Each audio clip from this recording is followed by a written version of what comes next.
For decades, Islamic extremists have relied on their interpretation of the Quran to justify jihad.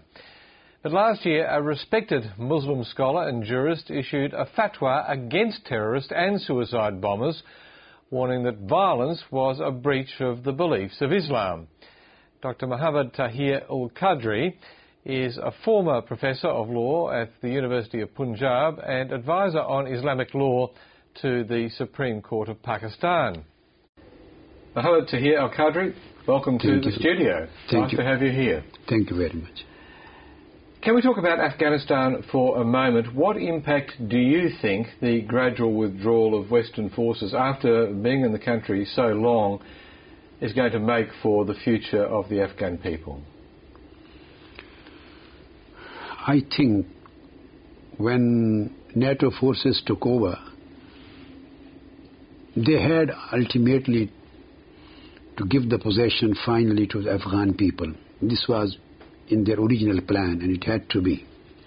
But now, as gradually this process will take place, I think it is necessary to take some people who don't belong to extremist groups of Taliban, to take them into confidence. Those people, those who believe in democracy, who believe in education, who believe in human rights and women's rights. I personally know there are a large number of people in Afghanistan. They are not known as Taliban. Unfortunately, people living in outside Afghanistan, particularly in Western world, those who are not directly related with that part of the world, they think as if everybody living there is Taliban.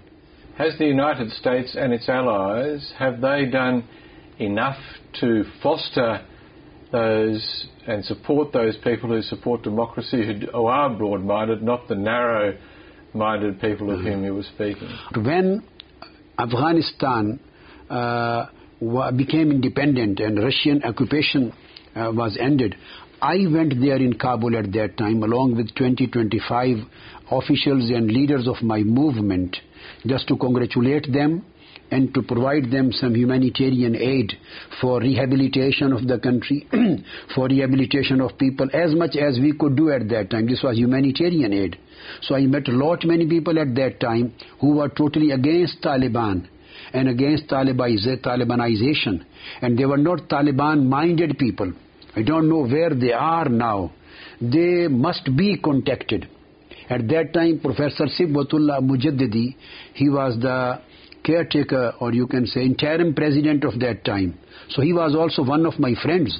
And many people with that time cabinet who were working with them, and many people at that time and up till today who don't believe in Taliban ideology, who are not extremist and terrorist in their ideology, and they have theological differences with them, they have academic and philosophical differences with them, they have a different viewpoint as far as the ruling pattern of the country is concerned. I hope they must have done these contacts, because without this it would be impossible to build up a very positive and dependable future. Turning to your own country, Pakistan, video has emerged in recent days of the apparent execution of Pakistani policemen by the Taliban. The man in charge of the executioners encourages them to kill the enemy of Allah's faith. He says, these are all the enemies of God's religion, quote unquote. Is that sort of rhetoric widely believed, or is it merely a propaganda tool? I will totally, first of all, condemn this activity, this approach, and this kind of announcement or this kind of preaching. Secondly, coming to your question, this is not the faith of Islam. This is very big misconception and misunderstanding which exists between the non-Muslim and particularly Western world and Islamic world. And one of the major reasons are some handful extremists and terrorists, those I think who have hijacked certain terms of Islam and teachings of Islam. They have brought a bad name, and they have created this misunderstanding between the Muslim world and non-Muslim world. Islam does not believe in this aspect, this kind of approach.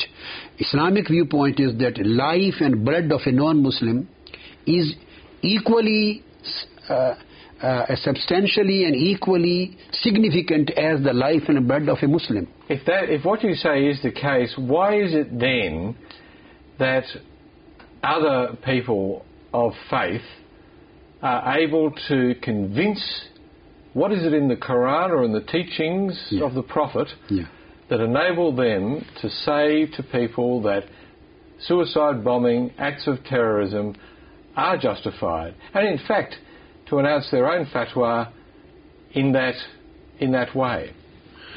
So as I have mentioned in this fatwa also, as you have said, the basic thing is that neither suicide bombing is justified in any case. Well, why do so many people totally forbidden. So many Muslims believe that it is? No. They're totally wrong.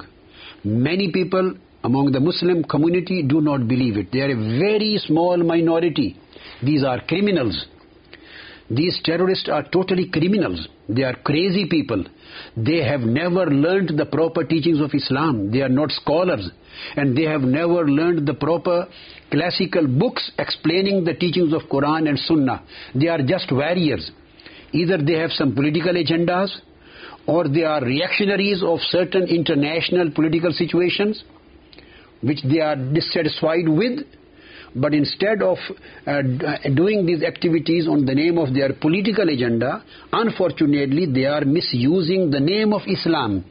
Ahmad Tahir-ul-Qadri, thank you very much for your time. Thank you very much too.